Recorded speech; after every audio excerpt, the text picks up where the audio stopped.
Mirë me mua në studio është bashkuar eksperti dhe profesori i njohur i marrëdhënieve ndërkombëtare, zoti Dritan Hoti. Zoti Hoti, mirëmbrëma, është kënaqësi që jeni me mua në Tirana Live. Kënaqësi edhe për mua. Zoti Hoti, siç e ndoqëm në fakt edhe nga kronika, duket se presidenti amerikan Donald Trump në një farë mënyre duket sikur e ka kursyer paksa Shqipërinë me vendosjen e një tarife të ulët 10%, por çfarë ndikimi pritet të ketë kjo tarife edhe për vendin tonë? E para një është një zhvillim në atë që quhet sistemi ndërkombëtar i tregtisë, pasi superfuqia, që është ruan ende primatin e superfuqisë ekonomike po dhe ushtarake, modifikon natyrën e marrëdhënieve tregtare me tërësinë e vendeve që Trumpi quajti miq edhe armiq. Pra duke përveç Rusisë edhe Koresë së Veriut, pasi ato janë në goditjen e sanksioneve. Pra kanë sanksione, nuk mund të flitet për një marrëdhënie tregtare normale, as me Rusinë, as me Korenë e Veriut, por Shqipëria është aty pasaj te harta e tarifave doganore, ka dhe një interpretim politik të saj. Shqipëria shihet pra është klasifikuar te vendi me një taksim më të ulët 10%, siç është Britania e Madhe dhe një pjesë e vendeve anglosaksone. Dhe këtu privilegjohet një version që vendet me të cilat ka një lloj aleance të një natyre strategjike geopolitike të tjera, sikur janë kursyer disi, jo. Një nga arsyet që ka një taks të ulët Shqipëria, një ndër arsyet, se nuk mendoj që Serbia ka ndonjë vëllim të lartë tregtie me Shtetet Bashkuara, po ka 37% nivelin e taksës, kaq kishte Britania e Madhe, 10% sa Shqipëria, e cila 20 më duket. Jo, 20 varet nga mallrat, nga llojet e ndryshme të atyre përbërësit e tregtisë që zhvillohet. Por çfarë ndikimi pritet të ketë edhe për vendin tonë kjo taks? Për vendin tonë nuk ka ndonjë vend. Mënyra si funksionon ekonomia shqiptare nuk pritet të ketë ndonjë ndryshim të madh. Tu duhet amerikanët janë investuar në atë forcimin e sistemit të drejtësisë me qëllim që të krijohet një rend institucional që në një vend vogël, për arsye të thella historike dhe kulturore, po çalon dhe është shkaku kryesor i asaj që po ndodh, një lloj dramaticiteti që kanë përjetuar shqiptarët në 30 vitet e tranzicionit politik. Ata janë investuar dhe është një proces i pandërprer administrata e mëparshme dhe aktualja me rikthimin e ekspertëve në SPAK, që të modifikojnë ato që quhen rregullat e lojës politiko-institucionale brenda Shqipërisë. Për vendin tonë nuk do ketë ndonjë ndikim, por ka një perceptim për te vendi tonë që Shqipëria është kursyer, ndoshta arsyeja dhe motivi politik është që është një vend i cili është përfshirë në kategorinë e vendeve që janë më afër me Shtetet Bashkuara të Amerikës. Dhe kemi dhe Britaninë e Madhe, e cila ndryshe nga Evropa, Macroni ka thirrë qeverinë dhe drejtuesit e atyre sektorëve kryesor të ekonomisë franceze dhe ata që zhvillojnë tregti me SBA-n, dhe pritet një kundërpërgjigje kompakte nga anë e Bashkimit Evropian dhe flitet për taksa, sidomos për hekurin edhe aluminiumin në mezin e prillit, dhe kështu është, dhe ai protestoi, madje ishte shfaqje një lloj indinjate, nuk mund të modifikohen marrëdhëniet tregtare nëpërmjet tarifave doganore, por këtu duhet parë Emiliano diçka.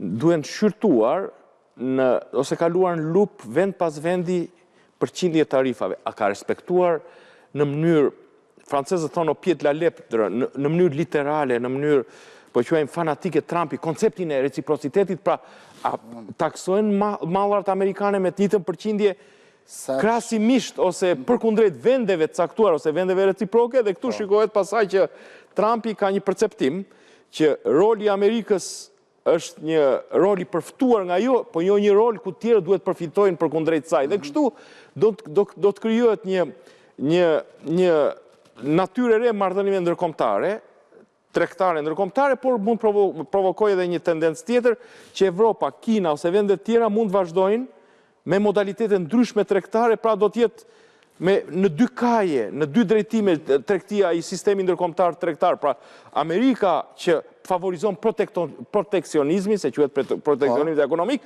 nga ana tjetër vendet tjera që do eksplorojnë vendet evropiane, vendet e Azisë, duke përfshirë dhe Japoninë, Korenë e Jugut, vendet e Amerikës Latine, siç është Brazili ose vende tjera, do të kenë një mekanizëm tjetër të asaj që quhet domethënë të tregtisë ekonomike. Në vendet e Ballkanit, Serbia ka patur një taks të lartë, ndërkohë Kosova e ka patur 10%. Po gjithë bota shqiptare, përfshihet Kosova, përfshihet e bota shqiptare dhe këtu i favorizohet opsioni i interpretimit politik si vende që shihen ma afër, si vende pro-amerikane dhe pastaj janë kursyer deri diku, por kjo do të provokoj ka efekte psikologjike, sidomos brenda bllokut perëndimor, pasi nga ju e transmetuat pak më para, nga ana tjetër Marco Rubio theksoi që ne ju inkurajojmë të rrisni shpenzimet e mbrojtjes, po SBA nuk do të rriqen kur nga NATO dhe do të kenë rolin. Ishte një lajm i rëndësishëm. Po, dhe do ndërtohet një marrëdhënie e protekcionizmit ekonomik, pra trajtat e reciprocitetit dhe një marrëdhënie që quhet necessity for alliance, nevojshmëria për aleancë, marrëdhënie në terma strategjik dhe ushtarak. Pra, kështu po e natyre pragmatike kemi kaluar nga stadi marrëdhënie transatlantike kur Amerika ishte superfuqia e padiskutueshme, garantonte mbrojtjen ushtarake të tërësisë perëndimit dhe subvenciononte, injektonte miliarda para ekonomikisht për zhvillimin e demokracisë. Tani kemi kaluar në trajta reciprociteti. Ne jemi një blok perëndimor, ne kemi primatin ushtarak, ju duhet armatoseni, pa që merrni pjesën tuaj të barës, po, edhe të përgjegjësisë ushtarake, sidomos për kundrejt çështjes ruse që shtrihet gjeografikisht në Evropë, pra Rusia si kazus, dhe nga ana tjetër ekonomikisht ka ardhur momenti që të ndërtojmë një lloj reciprociteti, po kjo rikthen sistemin ndërkombëtar ekonomik në nivelet e proteksionizmit ekonomik dhe do të ketë një lloj çoroditje. Pastaj këtu varet se të dyja palët ose të gjitha palët do të kenë një lloj humbje. Zoti Joti, çfarë reagimi, le të themi, do ketë Kina për vendosjen e tarifave nga presidenti amerikan Donald Trump, kur siç dihet shumë kompani amerikane në fakt prodhojnë në këtë vend. Dhe nga ana tjetër mendoni se në këtë luftë tregtare që tashmë le të themi e ka nisur presidenti amerikan Donald Trump, do të ketë një përafrim partneriteti mes Kinës dhe Bashkimit Evropian?